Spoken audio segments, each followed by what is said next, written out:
Hello, welcome to the pepper cooking ചാനലിലേക്ക് എല്ലാവർക്കും സ്വാഗതം. ഇന്ന് നമ്മൾ ചെയ്യാൻ പോകുന്നത് കൂർക്ക കൊണ്ട് ഒരു ഉലർത്താണ്. അപ്പോൾ ഈ കൂർക്ക എന്ന് പറയുന്ന സാധനം നന്നാക്കി എടുക്കുന്നത് വളരെ പണിയുള്ളൊരു കാര്യമാണ്. അപ്പം നമുക്ക് ഈ കൂർക്ക ഒന്ന് ശരിയാക്കിക്കൊണ്ട് വരാം. അതെങ്ങനെയാണ് നന്നാക്കുന്നതെന്ന് ഞാൻ കാണിച്ചു തരാം. അപ്പം നമുക്ക് വീഡിയോയിലേക്ക് പോവാം. ആദ്യം തന്നെ നമുക്ക് ഇതുപോലത്തെ ഒരു കോട്ടൺ തുണി എടുക്കണം.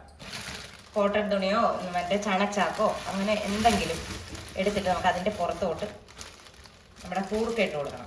അതിനുശേഷം നമുക്കിത് നന്നായിട്ടൊന്ന് മടക്കിയെടുക്കാം. ഒരു സഞ്ചി പോലെ മടക്കിയെടുക്കണം നമ്മൾ. ഇല്ലെങ്കിൽ ഇത് നമ്മൾ തറയിലിട്ട് അടിക്കുന്ന സമയത്ത് തെറിച്ചു പോകും. ഇതുപോലെ മടക്കിയെടുത്തിട്ട് നമുക്ക് ഒന്നെങ്കിൽ ഇവിടെ ഇട്ട് തന്നെ പതിയെ പതിയെ ഇങ്ങനെ ചിണുക്കി അടിച്ചു കൊടുക്കണം. ഇങ്ങനെ അടിക്കുമ്പോൾ തന്നെ കുറച്ചധികം തൊലി പോയിട്ടുണ്ടാവും. ഞാൻ ഇവിടെ ആയതുകൊണ്ടാണ് പതിയെ ഇട്ട് ചിണുക്കുന്നത്.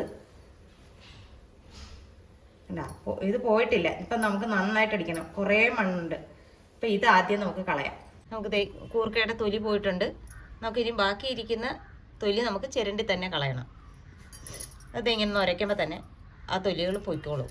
ഈ തുണിയിലിട്ട് നന്നായിട്ട് ഉരച്ചാൽ മതി. ഒരുപാട് ഇതൊന്നുമില്ല. ഇനി അതിൻ്റെ മീശയൊക്കെ കളഞ്ഞ് നമുക്ക് എടുക്കാം. വൃത്തിയാക്കി എടുത്തിട്ട് കാണാം.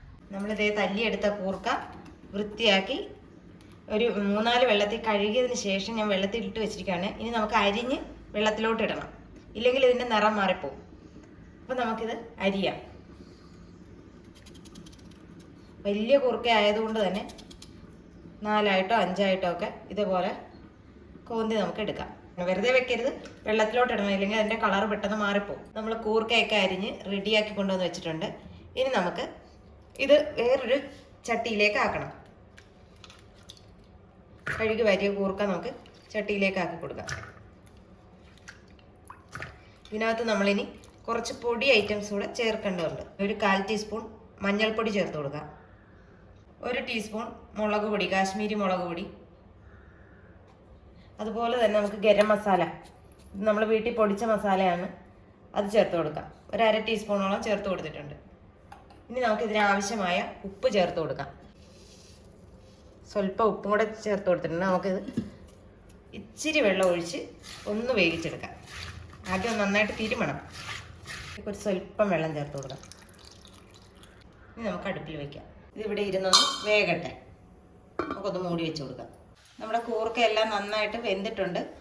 അപ്പോൾ നമുക്ക് ഈ വേവ് മതി. നന്നായിട്ട് വെന്തിട്ടുണ്ട്. അപ്പോഴത്തേക്ക് നമുക്ക് ഇനി ഒരു പാൻ അടുപ്പിലോട്ട് വയ്ക്കാം. പാൻ അടുപ്പത്തോട്ട് വെച്ച് കൊടുത്തിട്ടുണ്ട്. നമുക്ക് ഇതിലേക്ക് ഇച്ചിരി വെളിച്ചെണ്ണ ഒഴിച്ചു കൊടുക്കാം. ഒരു 2 ടേബിൾ സ്പൂൺ വെളിച്ചെണ്ണ. നമ്മുടെ വെളിച്ചെണ്ണ ചൂടായിട്ടുണ്ട്. നമുക്ക് ഇതിലേക്ക് കടുക് ഇട്ട് കൊടുക്കാം. കടുക് നന്നായിട്ട് പൊട്ടി ഇതിലേക്ക് നമ്മൾ 1 പച്ചമുളകും ഒരല്പം തേങ്ങാക്കൊത്തും കൂടെ ചേർത്ത് കൊടുക്കാം. ഇതൊന്ന് മൂത്ത് വരട്ടെ. ഇതിനോടൊപ്പം തന്നെ നമുക്ക് ഇച്ചിരി കറിവേപ്പിലയും കൂടെ ഇട്ട് കൊടുക്കാം. കറിവേപ്പിലയൊക്കെ ചേരുമ്പോഴാണല്ലോ അതിൻ്റെ ആ ഒരു മണം എന്ന് വരുന്നത്. തേങ്ങാക്കൊത്തൊക്കെ മൂത്ത് വരുന്ന നല്ല മണം വരുന്നുണ്ട്. ഇതിലേക്ക് ഒരു മീഡിയം സൈസ് സവോള ഞാനെടുത്ത് അരിഞ്ഞു വെച്ചിട്ടുണ്ട്. നമുക്കത് ചേർത്ത് കൊടുക്കാം. എത്ര രുചിയായിട്ട് വെച്ചെന്ന് പറഞ്ഞാലും നമ്മുടെ കൂർക്ക നന്നാക്കി എടുക്കുന്നതാണ് അതിൻ്റെ ഒരു പാകം. ഇല്ലെങ്കിൽ മണ്ണ് കടിക്കും. അപ്പോൾ ഒത്തിരി നേരം അത് ക്ലീൻ ചെയ്ത് വെള്ളത്തിലിടണം. എന്നിട്ട് നന്നായിട്ട് കഴുകി അത് നന്നായിട്ട് വെള്ളം വാരുന്നതിന് ശേഷം മാത്രം എടുക്കുക. ഒത്തിരി വട്ടം കഴുകിയാൽ മാത്രമേ അതിനകത്ത് ചെറിയ മണൽ കാണും. അപ്പോൾ അതൊക്കെ ഒന്ന് മാറിക്കിട്ടത്തുള്ളൂ. ഒരു കറക്റ്റ് ഷേപ്പിലല്ലല്ലോ നമ്മുടെ കൂർക്ക ഇരിക്കുന്നത്. അപ്പോൾ അതിൻ്റെ ഇടയ്ക്കൊക്കെ മണ്ണും ചെളിയും ഒക്കെ കാണും.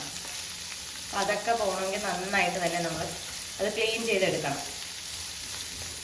അത്ര എളുപ്പമല്ല നമുക്കതിൻ്റെ ക്ലീൻ ചെയ്യലെന്ന് പറയുന്നത്. ഒരുപാട് സമയം എടുക്കുന്ന ഒരു സംഭവം തന്നെയാണ്. എടുത്തൊന്ന് ചെയ്ത് കഴിഞ്ഞാൽ തിന്നാൻ നല്ല ടേസ്റ്റ്. അപ്പം മെനക്കിടാൻ കൂടുതലുണ്ട്. നമ്മുടെ തേങ്ങ കൊത്ത് സവോളയൊക്കെ നന്നായിട്ട് വാടി വന്നിട്ടുണ്ട്. നമുക്ക് ഇച്ചിരി മഞ്ഞൾപ്പൊടി, ഇതിനാവശ്യമായ മഞ്ഞൾപ്പൊടി ചേർത്ത് കൊടുക്കാം. ഇതിലേക്ക് നമുക്ക് ഒരു 1/2 ടീസ്പൂൺ മുളക് പൊടി ചേർത്ത് കൊടുക്കാം. നമ്മൾ നേരത്തെ അതിനകത്ത് ചേർത്തതാണ്, എന്നാലും ഒരു ശകലം കൂടെ ചേർത്ത് കൊടുക്കേണ്ടതുണ്ട്. അതുപോലെ തന്നെ ഒരു 3/4 ടീസ്പൂൺ മല്ലിപ്പൊടി. ഇത്രയും ചേർത്ത് നമുക്ക് നന്നായിട്ടൊന്ന് വഴറ്റാം. ഒരു 1/2 ടീസ്പൂൺ കുരുമുളക് പൊടി. പൊടിയുടെ പച്ചമണം എല്ലാം മാറിയിട്ടുണ്ട്. നമുക്ക് ഇതിലേക്ക് നമ്മുടെ കൂർക്ക വേവിച്ച് വെച്ചിരിക്കുന്ന കൂർക്ക ചേർത്ത് കൊടുക്കാം. കൂർക്ക നമ്മൾ ചേർത്ത് കൊടുത്തു കഴിഞ്ഞാൽ എല്ലാം കൂടെ നന്നായിട്ടൊന്ന് മിക്സ് ആക്കണം. നമ്മുടെ കൂർക്ക പൊടിഞ്ഞു പോകരുത്. അപ്പോൾ ഒരു വേവ് നിർത്തി വേണം എടുക്കാൻ. എന്നാൽ കൂർക്ക വേവുകയും വേണം. സ്വല്പം കൂടെ നമുക്ക് ഗരം മസാലപ്പൊടി ചേർത്ത് കൊടുക്കേണ്ടതുണ്ട്. അപ്പം അതുകൂടെ നമുക്ക് ഇപ്പം ചേർത്ത് കൊടുക്കാം. എന്നാലേ നമ്മുടെ ആ ഉലർത്തിൻ്റെ സ്വാദിങ്ങി വരുത്തുള്ളൂ. അപ്പോൾ ഇതേ നമ്മുടെ കൂർക്ക ഉലർത്തി ഇവിടെ റെഡി ആയിട്ടുണ്ട്.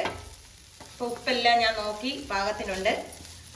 അപ്പോൾ ഈ വീഡിയോ ഇഷ്ടമായാൽ ലൈക്ക് ചെയ്യാനും ഷെയർ ചെയ്യാനും കമൻറ്റ് ചെയ്യാനും മറന്നു പോകരുത്. അപ്പോൾ എല്ലാവരും ഇതൊന്ന് ട്രൈ ചെയ്ത് നോക്കണം. നല്ലൊരു വീഡിയോ ആയിട്ട് കാണുന്നവരെ ടാറ്റാ ബൈ ബൈ.